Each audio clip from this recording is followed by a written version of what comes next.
Hello everyone. तो आज के वीडियो में हम क्लास 10 के विज्ञान से क्वेश्चन करने वाले हैं। तो देखिए इसमें जो है ना तीनों पोर्शन दिया हुआ है, भौतिक विज्ञान, रसायन विज्ञान और जीव विज्ञान, तीनों मिक्स क्वेश्चन किया हुआ है। तो आप लोग जरूर इसको एक बार टेस्ट दीजिए ताकि आपको पता चल सके कि मेरा कितना क्वेश्चन करेक्ट हो रहा है। तो आप लोग जरूर इसको पूरा अंत तक देखिए और फटाफट जो है ना आपको क्या करना है कि इसमें टेस्ट के रूप में क्वेश्चन को पढ़ते जाना है और आंसर देते जाना है। तो चलिए हम वीडियो को स्टार्ट करते हैं और पहला क्वेश्चन देख लेते हैं। तो चलिए मेरा पहला क्वेश्चन है कि देखिए गोलीय दर्पण के परावर्तक पृष्ठ की वृत्ताकार सीमा रेखा का व्यास कहलाता है। तो देखिए रेखा का जो यहाँ से जो है ना वृत्ताकार सीमा का जो व्यास कहलाता है, ये कहलाता है मतलब जो है ना दर्पण का द्वारक कहलाता है। क्या कहलाता है? द्वारक। तो ऑप्शन नंबर जो होगा इसका डी करेक्ट हो जाएगा, ठीक ना। तो देखिए यहाँ पे आपके जो एग्जाम में पूछे जाएंगे इसी पैटर्न से पूछे जाएंगे। खंड में अ में जो है ना वस्तुनिष्ठ प्रश्न देंगे। देखिए प्रश्न संख्या 1 से 80 तक वस्तुनिष्ठ प्रश्न है। इनमें से किन्हीं 40 प्रश्नों का उत्तर देना होगा, ठीक ना। तो प्रत्येक प्रश्न के साथ 4 विकल्प दिए गए हैं। इनमें से एक सही है। अपने द्वारा चुने गए सही विकल्प को ओमार शीट पर चिन्हित करना है। तो देखिए ये सारा 80 क्वेश्चन टोटल रहेगा, उसमें से 40 क्वेश्चन को आपको क्या करना है कि टच करना है। मेरा दूसरा क्वेश्चन है कि निम्न में से किस दर्पण की फोकस दूरी धनात्मक होती है। तो ये एकदम से याद रख लीजिएगा कंठस्थ कि देखिए उत्तल दर्पण का जो होता है क्या होता है, ये धनात्मक मतलब पॉजिटिव होता है। और अवतल दर्पण पूछे तो ये होता है ऋणात्मक होता है, ठीक ना। तो ये फोकस दूरी क्या होता है अवतल का, ये ऋणात्मक हो जाता है और उत्तल का पॉजिटिव हो जाता है मतलब धनात्मक होता है। तो इसका जो ऑप्शन होगा यहाँ पूछ रहा है कि धनात्मक होता है, तो कौन हो जाएगा? तो ऑप्शन नंबर जो होगा इसका ए करेक्ट हो जाएगा, उत्तल दर्पण। चलिए हम क्वेश्चन नंबर 3 देख लेते हैं। देखिए क्वेश्चन नंबर 3 में है कि किस वर्ण मतलब रंग का तरंगदैर्घ्य सबसे बड़ा है। तो सबसे बड़ा है तो अब देखिए हम किसी जैसे कि हम रेलवे के देखिए पटरी जब यहाँ पे काम उम चलता है तो कौन सा रंग देता है, यहाँ से लाल रंग सबसे, जो कि दूर से ही मतलब पता चल जाता है कि वहाँ से क्या है, खतरा का निशान है। तो सबसे अधिक जो तरंगदैर्घ्य होता है ये किसका होता है, ये होता है लाल रंग का, ठीक ना। तो याद रख लीजिएगा ऑप्शन जो होगा इसका बी ए मतलब जो है ना करेक्ट हो जाएगा, लाल रंग। चलिए क्वेश्चन नंबर हम चौथा देख लेते हैं। तो क्वेश्चन नंबर चौथा है कि किसी वस्तु का प्रतिबिंब आंख के किस भाग पर पड़ता है। तो देखिए आंख मतलब जो है ना सामान्य आंख का जो प्रतिबिंब है ये रेटिना पे पड़ता है। किस पे पड़ता है? तो रेटिना हो जाएगा। ऑप्शन नंबर इसका ए करेक्ट हो जाएगा। चलिए क्वेश्चन नंबर हम 5 देख लेते हैं। क्वेश्चन नंबर 5 है मेरा कि निम्नलिखित में किस माध्यम में प्रकाश की चाल सबसे अधिक होती है। तो देखिए किस में होती है, पानी में, लोहा में, कांच में, निर्वात में। तो ये सबसे जो अधिक होती है ये होती है निर्वात में, ठीक ना। तो ऑप्शन नंबर जो होगा इसका डी करेक्ट हो जाएगा। चलिए क्वेश्चन नंबर 6 है मेरा कि दूरदृष्टि वाला नेत्र साफ साफ देख सकता है। तो देखिए जिसको दूरदृष्टि दोष है तो उसको कौन सा वस्तु दिखाई देगा, तो उसको जो है ना दूर की वस्तु को देख पाएगा वो दूरदृष्टि वाला। तो ऑप्शन नंबर जो होगा इसका बी करेक्ट हो जाएगा। चलिए क्वेश्चन नंबर 7 है कि एक अभिसारी किरण पुंज समतल दर्पण पर आपतित होती है तो परावर्तित किरण पुंज होगा। तो ये देखिए आपतित यहाँ बोल रहा है क्या कि आपतित होती है तो परावर्तित किरण पुंज होगा। तो ये हो जाएगा समांतर हो जाएगा। क्या हो जाएगा? तो समांतर। ऑप्शन नंबर जो होगा इसका बी करेक्ट हो जाएगा। चलिए क्वेश्चन नंबर हम 8 देख लेते हैं।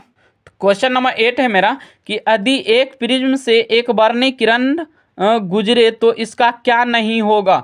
देखिए अपवर्तन, विचलन, वर्ण विक्षेपन, इनमें से कोई नहीं। तो कौन हो जाएगा इनमें से? तो वर्ण विक्षेपन क्या होगा, इसका नहीं होगा। तो ऑप्शन नंबर जो होगा इसका सी करेक्ट हो जाएगा। चलिए क्वेश्चन नंबर 9 में है कि वायु में कांच के उत्तल लेंस की वायु में शक्ति होती है। तो देखिए उत्तल लेंस की शक्ति क्या होती है, मतलब जो है ना इसका बोल रहा है कि वायु में शक्ति होती है, क्या होती है, ऋणात्मक होती है, धनात्मक होती है, अनंत होती है, इनमें से कोई नहीं। तो हम क्या बताए हैं, तो उत्तल का होता है धनात्मक और अवतल का होता है ऋणात्मक हो जाता है। तो ऑप्शन नंबर जो होगा इसका बी करेक्ट हो जाएगा। चलिए क्वेश्चन नंबर 10 है मेरा कि जल की एक गोलीय बूंद में व्यास के अनुदिश आपतित किरण का कितनी बार अपवर्तन होगी। तो देखिए जल के एक गोलीय बूंद में जो व्यास के अनुदिश आपतित किरण होता है ये कितनी बार होता है, ये होता है 2 बार। याद रख लीजिएगा। तो ऑप्शन नंबर जो होगा इसका बी करेक्ट हो जाएगा। चलिए क्वेश्चन नंबर 11 है मेरा कि यहाँ से स्विच लगाए जाते हैं। तो देखिए स्विच जो लगाए जाते हैं ये गर्म तार में लगाए जाते हैं, क्योंकि उससे गर्म तार में लगाने से क्या होगा कि हमको करंट नहीं लगेगा। तो ऑप्शन नंबर जो होगा इसका सी करेक्ट हो जाएगा। क्या हो जाएगा? सी हो जाएगा। चलिए क्वेश्चन नंबर 12 है मेरा कि जूल पर कूलम कहलाता है। तो देखिए ये किसका होता है, ये विभवांतर का होता है। तो विभवांतर का क्या होता है मात्रक, तो इसका होता है देखिए वोल्ट होता है। तो जूल पर कूलम जो होता है ये होता है वोल्ट के बराबर होता है, क्या 1 वोल्ट के बराबर होता है, ठीक ना। चलिए क्वेश्चन नंबर हम 13 देख लेते हैं। तो क्वेश्चन नंबर 13 में है कि चुंबकीय क्षेत्र का एसआई मात्रक होता है। तो देखिए चुंबकीय क्षेत्र का जो एसआई मात्रक होता है ये होता है टेस्ला। क्या होता है, टेस्ला। कभी कभी यहाँ से जो है ना टी दे दिया जाता है, तो ऑप्शन नंबर जो होगा इसका टी से हो गया टेस्ला, ठीक है ना। तो ऑप्शन नंबर इसका ए करेक्ट हो जाएगा। चलिए क्वेश्चन नंबर हम 14 देख लेते हैं। क्वेश्चन नंबर 14 है मेरा कि विद्युत घंटी विद्युत धारा के किस प्रभाव पर कार्य करती है। तो देखिए विद्युत घंटी जो है विद्युत धारा के ये चुंबकीय प्रभाव पर कार्य करता है। तो ऑप्शन नंबर जो होगा इसका सी करेक्ट हो जाएगा। क्या हो जाएगा, चुंबकीय प्रभाव। क्वेश्चन नंबर 15 है कि डायनमो बदलता है। देखिए ऑप्शन ए में है कि ध्वनि ऊर्जा को विद्युत ऊर्जा में, आंतरिक ऊर्जा को विद्युत ऊर्जा में, सी में है विद्युत ऊर्जा को ध्वनि ऊर्जा में, और डी में है विद्युत ऊर्जा को आंतरिक ऊर्जा में। तो देखिए डायनमो क्या होता है, तो डायनमो एक आंतरिक ऊर्जा है। तो आंतरिक ऊर्जा डायनमो जो है एक आंतरिक ऊर्जा को विद्युत ऊर्जा में परिवर्तित कर देता है, ठीक ना। तो याद रखिएगा कि ऑप्शन नंबर जो है इसका बी करेक्ट हो जाएगा, आंतरिक ऊर्जा को विद्युत ऊर्जा में परिवर्तित करता है। चलिए क्वेश्चन नंबर 16 है कि अपवर्तनांक का रंग देखिए यहाँ पे किस पर निर्भर जो करता है क्या कहलाता है। तो अपवर्तन का रंग पर निर्भर करना क्या कहलाता है, तो ये कहलाता है वर्ण विक्षेपण कहलाता है। क्या कहलाता है, तो वर्ण विक्षेपण। तो ऑप्शन नंबर जो होगा इसका डी करेक्ट हो जाएगा, वर्ण विक्षेपण। चलिए क्वेश्चन नंबर हम 17 देख लेते हैं। क्वेश्चन नंबर 17 है मेरा कि एक मोटर कार के पक्षदर्शी दर्पण में बना प्रतिबिंब होता है। तो देखिए साइड मिरर के जो रूप में लगा होता है आगे भाग में, उसमें जो क्या होता है मतलब उसका जो प्रतिबिंब बनता है क्या बनता है, तो देख ये बनता है वस्तु से छोटा बनता है। क्या बनता है, वस्तु से छोटा। यदि पूछ दे कि मतलब जो है ना किसी गाड़ी के वाहन या तो उसके साइड मिरर के रूप में जो प्रयोग किया जाता है कौन सा दर्पण होता है, तो ये होता है उत्तल दर्पण, क्योंकि ये भी पूछे जाते हैं क्वेश्चन। तो इसका क्या ऑप्शन हो जाएगा, तो ये हो जाएगा वस्तु से छोटा। चलिए क्वेश्चन नंबर 18 है कि एक विद्युत सेल से धारा प्राप्त करने पर इसके सिरों के बीच विभवांतर का मान हो जाता है। तो देखिए इसके सिरों का जो विभवांतर मान होता है ना ये होता है विद्युत वाहक बल से क्या होता है, कम होता है। क्या होता है, विद्युत वाहक बल से कम हो जाएगा। तो ऑप्शन नंबर जो होगा इसका सी करेक्ट हो जाएगा, विद्युत वाहक बल से कम। चलिए क्वेश्चन नंबर 19 है कि एक अवतल दर्पण के ध्रुव एवं फोकस के ठीक मध्य स्थित बिंदु के लिए आवर्धन होगा। तो देखिए इसके ऑप्शन हम आगे देख लेते हैं। तो 19 के ऑप्शन है, देखिए पहला है 1 है, बी में है 2 है, और सी में 1/2 है, और डी में है इनमें से कोई नहीं है। तो इसका जो हो जाएगा 2 हो जाएगा करेक्ट आंसर, ठीक ना। तो याद रख लीजिएगा इसका बी करेक्ट हो जाएगा। चलिए क्वेश्चन नंबर हम 20 देख लेते हैं। क्वेश्चन नंबर 20 है मेरा कि जीवाश्म ईंधन के जलने से किनके ऑक्साइड उत्पन्न होते हैं। देखिए ऑप्शन ए है सल्फर, कार्बन, सी में नाइट्रोजन, और डी में है इनमें से सभी। तो देखिए जीवाश्म ईंधन को जब जलते हैं तो इनका जो ऑक्साइड उत्पन्न होता है ये सभी होते हैं, सल्फर, कार्बन और नाइट्रोजन, याद रखिएगा। तो ऑप्शन नंबर जो होगा इसका डी करेक्ट हो जाएगा। चलिए क्वेश्चन नंबर 21 में है कि विद्युत प्रतिरोधकता का एसआई मात्रक है। तो देखिए विद्युत प्रतिरोधकता जो एसआई मात्रक होता है इसका होता है ओम मीटर होता है। क्या होता है, तो ओम मीटर। ऑप्शन नंबर जो होगा इसका ए करेक्ट हो जाएगा। चलिए क्वेश्चन नंबर 22 है कि चुंबकीय फ्लक्स में परिवर्तन की दर का एसआई मात्रक है। क्या होता है, वाट होता है, जूल होता है, वेबर होता है, या वोल्ट होता है। क्या हो जाएगा इनमें से, तो इनमें से सी करेक्ट हो जाएगा, वेबर। क्या हो जाएगा, वेबर हो जाएगा। चलिए क्वेश्चन नंबर 23 है कि समांग माध्यम से प्रकाश गमन करता है। तो देखिए प्रकाश गमन क्या करता है, तो ये एक सीधी रेखा में हमेशा गमन करती है। तो ऑप्शन नंबर देखिए क्या हो जाएगा, तो ये हो जाएगा डी इसका करेक्ट हो जाएगा। चलिए क्वेश्चन नंबर हम 24 देख लेते हैं। क्वेश्चन नंबर 24 है मेरा कि यदि एक प्रिज्म से एक वर्णी किरण गुजरे तो इसका नहीं होगा। देखिए एक वर्णी प्रिज्म जब किरण से गुजरते हैं तो इसका क्या होता है, वर्ण विक्षेपण नहीं होता है। तो ऑप्शन नंबर जो होगा इसका एक करेक्ट हो जाएगा। क्या हो जाएगा, ए हो जाएगा। चलिए क्वेश्चन नंबर 25 है कि प्रत्येक इलेक्ट्रॉन पर ऋणात्मक आवेश होता है। तो देखिए इलेक्ट्रॉन पे कैसा होता है, ऋण आवेश होता है, और ये प्रोटॉन पे कैसा होता है, तो वो उस पर धनात्मक होता है आवेश, ठीक ना। तो हम चलिए यहाँ से क्या करते हैं, करते हैं इलेक्ट्रॉन और प्रोटॉन, इसमें याद रखना है कि इलेक्ट्रॉन का ऋणात्मक आवेश होता है और प्रोटॉन का क्या होता है, धनात्मक होता है। तो देखिए इसमें इलेक्ट्रॉन का हो जाएगा 1.6 गुना 10⁻19 कूलम के इक्वल होता है, ठीक है ना। तो ऑप्शन नंबर जो होगा इसका सी करेक्ट हो जाएगा, 1.6 गुना 10⁻19 कूलम। चलिए क्वेश्चन नंबर 26 है मेरा कि एक घोल नीले लिटमस पत्र को लाल कर देता है तो घोल का पीएच मान क्या होता है, हो सकता है।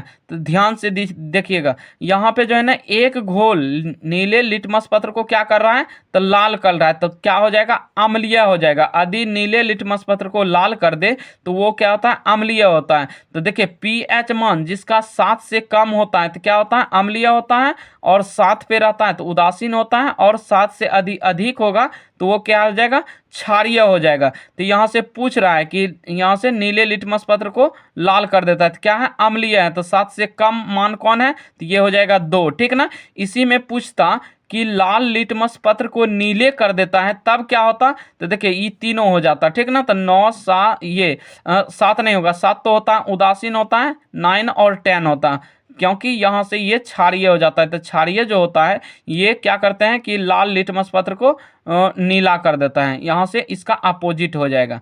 चलिए क्वेश्चन नंबर हम 27 देख लेते हैं। तो क्वेश्चन नंबर 27 में कि लोहे की परमाणु संख्या है, तो लोहे की जो परमाणु संख्या होता है ये कितना होता है, तो ये 26 होता है। तो ऑप्शन नंबर जो है इसका बी करेक्ट हो जाएगा, ठीक है ना। चलिए क्वेश्चन नंबर हम 28 देख लेते हैं। क्वेश्चन नंबर 28 है मेरा कि सल्फर परमाणु की बाह्यतम कक्षा में इलेक्ट्रॉन की संख्या कितनी होती है। तो देखिए सल्फर के बाह्यतम कक्षा में जो होती है परमाणु की संख्या ये कितनी होती है, ये होती है 6। तो ऑप्शन नंबर जो है इसका सी करेक्ट हो जाएगा। चलिए क्वेश्चन नंबर 29 में है कि एल्युमिनियम पर मोटी ऑक्साइड की परत बनाने की प्रक्रिया कहलाती है। तो देखिए ये क्या कहलाती है, तो ये कहलाती है एनोडीकरण कहलाती है। क्या कहलाती है, एनोडीकरण। तो ऑप्शन नंबर जो है इसका बी करेक्ट हो जाएगा। क्वेश्चन नंबर 30 में है कि कौन सा कार्बन यौगिक सबसे अधिक अभिक्रियाशील है। तो सबसे अधिक अभिक्रियाशील बता रहा है, तो ये कौन हो जाएगा, देखिए CH4 है, C2H6 है, C2H4 हो जाएगा और C3H8 हो जाएगा। तो सबसे अभिक्रियाशील जो होगा ये हो जाएगा, देखिए C2H4 हो जाएगा। क्या हो जाएगा, C2H4। तो ऑप्शन नंबर इसका सी करेक्ट हो जाएगा। चलिए क्वेश्चन नंबर हम 31 देख लेते हैं। क्वेश्चन नंबर यहाँ से 31 जो है ये है 31 में कि विरंजक चूर्ण का रासायनिक सूत्र है। तो देखिए विरंजक चूर्ण का रासायनिक सूत्र क्या होता है, तो यहाँ से देखिए इसका हो जाता है CaOCl2 हो जाता है। क्या होता है, यहाँ से CaOCl2। तो ऑप्शन नंबर जो है इसका बी करेक्ट हो जाएगा। क्वेश्चन नंबर 32 है कि रासायनिक अभिक्रिया में भाग लेने वाले पदार्थ को क्या कहते हैं। तो देखिए रासायनिक अभिक्रिया में जो भाग लेते हैं उसको हम क्या कहते हैं, अभिकारक कहते हैं। तो ऑप्शन नंबर जो होगा यहाँ से ये बी करेक्ट हो जाएगा। चलिए क्वेश्चन नंबर 33 है कि टूथपेस्ट होता है, कैसा होता है, क्षारीय, अम्लीय, उदासीन, इनमें से सभी। तो देखिए टूथपेस्ट जो होता है ये होता है मतलब इसका पीएच मान 7 से अधिक होता है। तो 7 से जब अधिक होता है तो कैसा होगा, ये क्षारीय हो जाएगा। तो ऑप्शन नंबर जो होगा इसका एक करेक्ट हो जाएगा। चलिए क्वेश्चन नंबर हम 34 देख लेते हैं। क्वेश्चन नंबर 34 है मेरा कि निम्नलिखित में कौन कार्बोक्जिलिक समूह है। तो देखिए कार्बोक्जिलिक जो समूह होता है ये होता है COOH हो जाता है, ठीक है ना। तो ऑप्शन नंबर जो होगा इसका सी करेक्ट हो जाएगा। क्वेश्चन नंबर 35 है कि निम्नलिखित में किसके कारण अम्ल वर्षा होती है। तो ये होती है SO2 के कारण। किसके कारण होता है, तो SO2 याद रखेंगे। तो ऑप्शन नंबर जो होगा इसका सी करेक्ट हो जाएगा। चलिए क्वेश्चन नंबर 36 है कि निकेल की परमाणु संख्या है। तो निकेल की परमाणु संख्या कितने होती है, 27, 28, 29, 30। इनमें से कौन हो जाएगा, तो ये हो जाएगा 28 हो जाएगा। तो ऑप्शन नंबर जो होगा इसका बी करेक्ट हो जाएगा। चलिए क्वेश्चन नंबर हम 37 देख लेते हैं। क्वेश्चन नंबर 37 है मेरा कि एक जांच परख नली के लिए गए विलयन में एक लोहे की कील को डुबोया गया। आधे घंटे के बाद यह देखा गया कि विलयन का रंग परिवर्तित हो चुका है, तो उस जांच परख नली में विलयन था। तो देखिए ये VVI क्वेश्चन है, इसको याद रख लीजिएगा क्योंकि ऐसे क्वेश्चन बोर्ड में पूछे जाते हैं। तो देखिए जब वो जांच में जो है ना क्या होता है, विलयन का रंग परिवर्तित हो चुका होता है, तो ये होता है फेरस सल्फेट का। तो यहाँ से ऑप्शन हो जाएगा इसका FE FeSO4 याद रखना है, ठीक है ना। तो ऑप्शन नंबर जो होगा इसका सी करेक्ट हो जाएगा, FeSO4 जिसको हम बोलते हैं फेरस सल्फेट। तो ऑप्शन नंबर कौन हो गया, सी करेक्ट हो गया। चलिए क्वेश्चन नंबर हम 38 देख लेते हैं। क्वेश्चन नंबर 38 है मेरा कि एथेनॉल को सांद्र H2SO4 के साथ गर्म करने पर निम्नलिखित में कौन सी गैस बनती है। तो देखिए C2H6 है, यहाँ से CH4 है, C2H2 है और C2H4 है। देखिए C2H4 बन जाता है जिसको हम बोलते हैं एथिलीन बोलते हैं, ठीक ना। तो ऑप्शन नंबर जो होगा इसका डी करेक्ट हो जाएगा। चलिए क्वेश्चन नंबर 39 है कि हीरा निम्नलिखित में किस तत्व का अपरूप है। तो देखिए हीरा किसका है, तो ये कार्बन का होता है। किसका अपरूप होता है, तो ये कार्बन का। तो ऑप्शन नंबर जो होगा इसका डी करेक्ट हो जाएगा। चलिए क्वेश्चन नंबर 40 है मेरा कि 1 ग्राम सोने के कितना लंबा तार बनाया जा सकता है। तो देखिए 1 ग्राम सोने में जो है ये कितना लंबा तार, तो 2 मीटर तार बनाया जा सकता है। तो ऑप्शन नंबर जो होगा इसका डी करेक्ट हो जाएगा। चलिए क्वेश्चन नंबर हम 41 देख लेते हैं। क्वेश्चन नंबर 41 है मेरा कि निम्नलिखित यौगिकों में कौन जल में विलय है। देखिए बेंजीन है, मीथेन है, ग्लूकोज है, कार्बन डाइऑक्साइड है। तो कौन हो जाएगा इनमें से, तो ये हो जाएगा ग्लूकोज। ऑप्शन नंबर इसका सी करेक्ट हो जाएगा। क्वेश्चन नंबर 42 है कि निम्नलिखित में कौन अमलगम है। तो देखिए यहाँ एक कॉपर जिंक है, उसके बाद हो गया यहाँ से क्या है पीबी जिसको हम सीसा बोलते हैं, और यहाँ से टीन हो गया है मतलब एसएन, यहाँ कॉपर और एसएन है, और यहाँ सोडियम और एच जिसको हम पारा कहते हैं, ठीक ना। तो ये अमलगम कौन हो जाएगा, तो सोडियम और एच हो जाएगा। तो ऑप्शन नंबर जो है इसका डी करेक्ट हो जाएगा। क्वेश्चन नंबर 43 है मेरा कि इथिलीन का आईयूपैक नाम है। देखिए ये कौन हो जाएगा, तो ये हो जाएगा इथेन है, इथीन है, इथाइन हो गया, और इनमें से कोई नहीं। तो कौन हो जाएगा, तो इथीन हो जाएगा करेक्ट इसका बी नंबर। चलिए क्वेश्चन नंबर 44 हम देख लेते हैं कि ब्यूटेनॉन का अनुसूत्र C4H8O है, तो इसका क्रियाशील समूह कौन सा है। तो देखिए इसका जो समूह है कौन है, एल्डिहाइड हो गया, कीटोनिक हो गया, एल्कोहलिक हो गया, इनमें से कोई नहीं। तो ये कौन सा समूह हो जाएगा, तो ये हो जाएगा एल्डिहाइड, एल्डिहाइडिक हो जाएगा। तो ऑप्शन नंबर इसका क्या हो जाएगा, ए हो जाएगा करेक्ट। चलिए क्वेश्चन नंबर हम 45 देख लेते हैं। क्वेश्चन नंबर 45 है मेरा कि एल्काइन में 2 कार्बन परमाणुओं के बीच कितने सहसंयोजक बंधन होते हैं। तो देखिए एल्काइन में जो है ना ये कितने हो जाते हैं सहसंयोजक बंधन, ये हो जाते हैं 3। तो ऑप्शन नंबर इसका बी करेक्ट हो जाएगा। सिनेबार किस धातु का अयस्क है। तो देखिए सिनेबार जो है ना किसका अयस्क है, तो सिनेबार हो जाता है Hg जिसको हम पारा बोलते हैं, ठीक है ना। देखिए एक पूछा जाता है बॉक्साइट किसका है अयस्क, तो ये एल्युमिनियम का हो जाता है, और एक पूछा जाता है हेमेटाइट किसका अयस्क है, तो वो हो जाता है लोहा का। और यहाँ से एक क्यूफराइट पूछा जाता है कि क्यूफराइट किसका अयस्क है, तो ये होता है कॉपर का। तो ये भी याद रख लीजिएगा। चलिए क्वेश्चन नंबर 47 है कि सल्फाइड अयस्क का सांद्रण निम्नलिखित में किस विधि द्वारा होता है। देखिए दर्पण विधि है, निस्तापन विधि, हाथ से चुनकर, फैन उत्प्लावन विधि हो गया। तो इसका जो है ना सल्फाइड अयस्क का सांद्रण ये हो जाएगा फैन उत्प्लावन विधि हो जाएगा। तो ऑप्शन नंबर इसका डी करेक्ट हो जाएगा। चलिए क्वेश्चन नंबर 48 है कि जल के विद्युत अपघटन में कैथोड पर कौन सी गैस मुक्त होती है। तो एक में है हाइड्रोजन, बी में है ओजोन, सी में ऑक्सीजन, इनमें से कोई नहीं। तो ये हो जाएगा हाइड्रोजन हो जाएगा। क्या हो जाएगा, हाइड्रोजन। तो ऑप्शन नंबर जो होगा इसका ए करेक्ट हो जाएगा। चलिए क्वेश्चन नंबर हम 49 देख लेते हैं। क्वेश्चन नंबर 49 है मेरा कि निम्नलिखित में कौन सा तत्व सबसे अधिक अधातुई गुण वाला है। तो देखिए यहाँ से Cl क्लोरीन हो गया, N हो गया नाइट्रोजन, P से हो गया फास्फोरस, और यहाँ से D से में है सल्फर है। क्या है, सल्फर। तो ऑप्शन नंबर जो होगा इसका बी करेक्ट हो जाएगा नाइट्रोजन। चलिए क्वेश्चन नंबर 50 है कि नीला थोथा जिसको हम तूतिया कहते हैं इसका रासायनिक सूत्र क्या होता है। तो इसका होता है देखिए कॉपर सल्फेट होता है। क्या होता है, कॉपर सल्फेट CuSO4 × 5H2O हो जाता है। तो ऑप्शन नंबर जो होगा इसका बी करेक्ट हो जाएगा। चलिए क्वेश्चन नंबर 51 है कि प्रदूषण मुक्त ऊर्जा स्रोत है। तो इनमें से बताना है कि कौन सा जो है ना ये ऊर्जा मतलब जो है ना प्रदूषण मुक्त है। तो देखिए यहाँ से पवन ऊर्जा है, सौर ऊर्जा हो गया, जल विद्युत ऊर्जा हो गया, इनमें से सभी। तो इसका जो ऑप्शन होगा इनमें से सभी हो जाएगा, ठीक है ना। चलिए क्वेश्चन नंबर 52 है कि निम्नलिखित में किस हाइड्रोकार्बन में कार्बन कार्बन परमाणु के बीच 3 आबंध होता है। तो ये देखिए किसके बीच होता है, C3H8 C3H4, C2H6 और CH4। तो ये हो जाता है C3H4 के साथ, ठीक है ना। तो ऑप्शन नंबर जो होगा इसका बी करेक्ट हो जाएगा।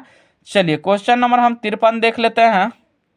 क्वेश्चन नंबर 53 है मेरा कि निम्नलिखित में कौन सा यौगिक एरोमेटिक यौगिक है। देखिए मिथेन है, प्रोपेन है, ब्यूटेन है, बेंजीन है। तो ये हो जाएगा बेंजीन। क्या हो जाएगा? बेंजीन हो जाएगा। तो ऑप्शन नंबर इसका डी करेक्ट हो जाएगा। चलिए क्वेश्चन नंबर 54 है कि उच्च बसीय अम्लों के सोडियम लवण कहलाते हैं। तो ये क्या कहलाते हैं? देखिए ऑप्शन ए में है अपमार्जक है, साबुन है, प्लास्टिक है, रबर है। तो ये क्या कहलाते हैं? तो साबुन कहलाते हैं। तो ऑप्शन नंबर जो होगा इसका बी करेक्ट हो जाएगा। चलिए क्वेश्चन नंबर 55 में है कि एक कक्षा में इलेक्ट्रॉनों की अधिकतम संख्या होती है। तो देखिए इसका जो ये सूत्र याद रख लीजिएगा कि इसके जो अधिकतम मतलब जो है ना अधिकतम संख्या होती है इलेक्ट्रॉन की, ये होती है 2n² होती है। तो ऑप्शन नंबर जो होगा इसका सी करेक्ट हो जाएगा।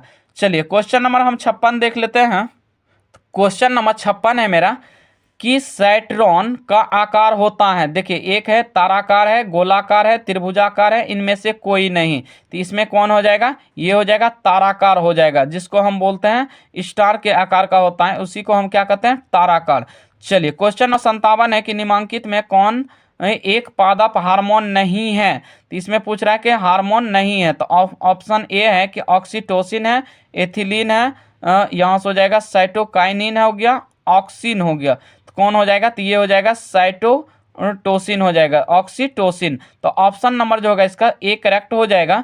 चलिए क्वेश्चन नंबर 58 है कि यूरिया रक्त में कहाँ प्रवेश करता है? श्वास नालिका में, यकृत में, वृक्क में, फेफड़ा में। तो ये करता है यकृत, जिसको हम लीवर कहते हैं।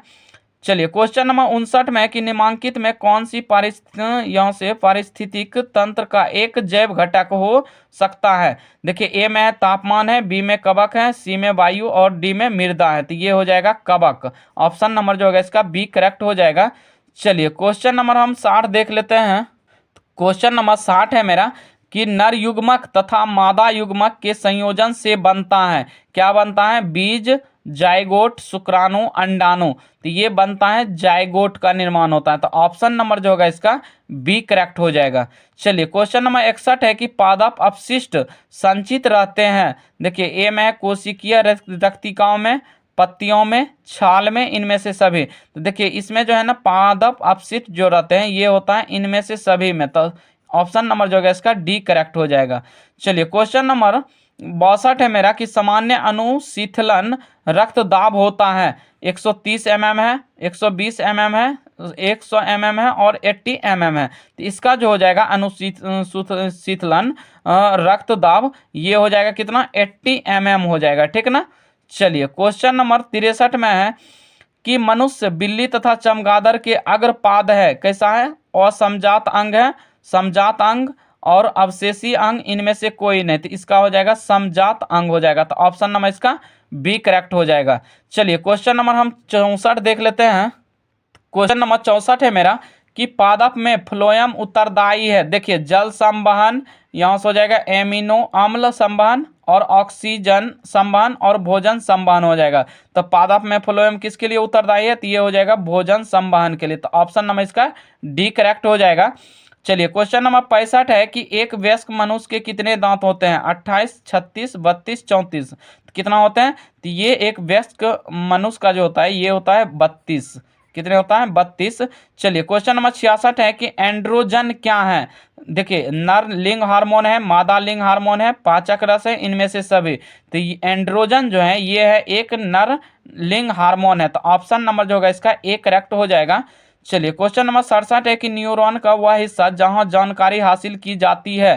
तंत्रिकाक्ष शिरा में, तंत्रिकाक्ष में, यहाँ से हो जाएगा डेंड्राइट इट हो जाएगा, उसके बाद हो जाएगा कोशिका पिंड। तो ये हो जाएगा तंत्रिकाक्ष में हो जाएगा। क्या हो जाएगा? तंत्रिकाक्ष। तो ऑप्शन नंबर जो है इसका बी करेक्ट हो जाएगा। चलिए क्वेश्चन नंबर हम 68 देख लेते हैं। क्वेश्चन नंबर 68 है मेरा कि आनुवांशिकता का सिद्धांत किसने प्रस्तावित किया था? देखिए यहाँ है लेमार्क ने, चार्ल्स डार्विन है, ग्रेकर जॉन मेंडल है, इनमें से कोई नहीं। तो इसका कौन हो जाएगा? तो आनुवांशिकता का जो सिद्धांत दिया था ये दिया था ग्रेगर जॉन मेंडल ने। तो ऑप्शन नंबर जो होगा इसका सी करेक्ट हो जाएगा। क्वेश्चन नंबर 69 है कि प्रकाश संश्लेषण की प्रकाश अभिक्रिया निर्भर करती है देखिए जल पर, सूर्य की रोशनी पर, क्लोरोफिल पर, इनमें से सभी पर। तो देखिए प्रकाश संश्लेषण की जो प्रकाश अभिक्रिया निर्भर करती है, ये करती है सूर्य की रोशनी पर। तो ऑप्शन नंबर जो होगा इसका बी हो जाएगा। चलिए क्वेश्चन नंबर 70 है कि गुर्दे में उत्पादित मूत्र मूत्राशय में जाता है तो किस, देखिए जाता है किसके, मूत्र मार्ग से, मूत्र वाहिनी मार्ग से, ए और बी दोनों से, इनमें से कोई नहीं। तो इसका क्या हो जाएगा, ए और बी दोनों हो जाएगा, ठीक ना। चलिए क्वेश्चन नंबर 71 है कि रक्त क्या है। तो देखिए रक्त क्या है, कोशिका, पदार्थ, उसके बाद उत्तक, या तो इनमें से कोई नहीं। तो देखिए रक्त पूछे ना तो ये हो जाएगा उत्तक, एक क्या है, यह एक उत्तक है। तो ऑप्शन नंबर जो है इसका सी करेक्ट हो जाएगा। चलिए क्वेश्चन नंबर हम 72 देख लेते हैं। क्वेश्चन नंबर 72 है मेरा कि फूल में नर प्रजनन अंग है। देखिए वर्तिका है, वर्तिकाग्र हो गया, अंडाशय है, पुंकेसर है। तो देखिए फूल का जो नर प्रजनन अंग होता है ये होता है पुंकेसर। तो ऑप्शन नंबर जो होगा इसका डी करेक्ट हो जाएगा। क्वेश्चन नंबर 73 है कि द ओरिजिनल ऑफ स्पीसीज इनके द्वारा लिखी, यहाँ लिखा गया है। तो देखिए किसके द्वारा लिखा गया है, ग्रेगर जॉन मेंडल है, वीजमैन है, चार्ल्स डार्विन है, लेमार्क है। तो किसके द्वारा लिखा गया था, द ओरिजिनल ऑफ स्पीसीज, तो ये लिखा गया था चार्ल्स डार्विन के द्वारा। तो ऑप्शन नंबर जो होगा इसका सी करेक्ट हो जाएगा। क्वेश्चन नंबर 74 है कि मानव आहार नाल का सबसे लंबा भाग है, कौन है, ग्रास नली है, बड़ी आंत है, छोटी आंत है, अमाशय है। तो कौन हो जाएगा इनमें से, तो 74 का जो होगा इसका सी करेक्ट हो जाएगा, छोटी आंत हो जाएगा। चलिए क्वेश्चन नंबर 75 है कि निम्न में से कौन सा मादा जनन तंत्र का भाग नहीं है। देखिए एक है गर्भाशय है, शुक्रवाहिका है, डिन यहाँ हो गया, डिम वाहिनी हो गया, अंडाशय हो गया। तो इसमें पूछ रहा है कि मादा जनन तंत्र का भाग नहीं है, तो कौन हो जाएगा, तो ये हो जाएगा शुक्रवाहिका। तो ऑप्शन नंबर जो होगा इसका बी करेक्ट हो जाएगा। चलिए क्वेश्चन नंबर हम 76 देख लेते हैं। क्वेश्चन नंबर 76 है मेरा कि किस जीव में हीमोग्लोबिन नहीं होता है। देखिए मक्खी है, पक्षी है, मनुष्य है, इनमें से कोई नहीं। तो इसमें किस में हीमोग्लोबिन नहीं होता है, तो ये होता है मक्खी में हीमोग्लोबिन की मात्रा नहीं होती है। चलिए क्वेश्चन नंबर यहाँ से 77 हम देख लेते हैं कि मनुष्य में श्वेत रक्त कोशिकाओं की जीवन अवधि कितनी होती है, 2 से 3 महीना, 20 से 30 दिन, 4 महीना से अधिक, 12 से 20 दिन। तो इसका जो है ना श्वेत रक्त कोशिकाओं का जो जीवन काल होता है ये होता है 12 से 20 दिन। ऑप्शन नंबर इसका डी करेक्ट हो जाएगा। क्वेश्चन नंबर 78 है कि प्रसिद्ध पुस्तक द माइक्रोग्राफिया किनके द्वारा लिखी गई है। देखिए रॉबर्टसन है, डार्विन है, रॉबर्ट हुक है, ब्राउन है। तो ये हो जाएगा रॉबर्ट हुक के द्वारा लिखा गया था। तो ऑप्शन नंबर जो होगा इसका सी करेक्ट हो जाएगा। चलिए क्वेश्चन नंबर 79 हम देख लेते हैं। क्वेश्चन नंबर 79 है मेरा कि पौधों और पशुओं की कोशिकाओं का वैज्ञानिक अध्ययन क्या कहलाता है। देखिए कोशिका विज्ञान, उत्तक विज्ञान, अनुवांशिकी और यहाँ से साइटोजेनिक्स। तो कौन क्या कहलाएगा, तो ये कोशिका विज्ञान कहलाता है। तो ऑप्शन नंबर जो होगा इसका ए हो जाएगा। और लास्ट क्वेश्चन है मेरा कि 80 नंबर की पौधों में भोजन किस रूप में जमा होता है। देखिए glucose, starch, protein, fatty acid. तो देखिए पौधों में पूछ रहा है तो ये हो जाएगा स्टार्च के रूप में, ठीक है ना। तो ऑप्शन नंबर जो होगा इसका बी करेक्ट हो जाएगा। तो ये मेरा पूरा 80 क्वेश्चन कंप्लीट हो चुका है। तो आप लोग जरूर कमेंट में लिखिए कि कितना आपका क्वेश्चन सही हुआ है। तो आई होप कि आपको ये वीडियो अच्छा लगा होगा। यदि वीडियो अच्छा लगा है तो वीडियो को लाइक एवं दोस्तों को जरूर शेयर करें। धन्यवाद। मिलते हैं नेक्स्ट वीडियो में। इसी तरह का हम फिर अगला मॉडल पेपर लेकर आते हैं, इस टेस्ट पेपर। तो चलिए हम यहीं पे वीडियो को एंड करते हैं।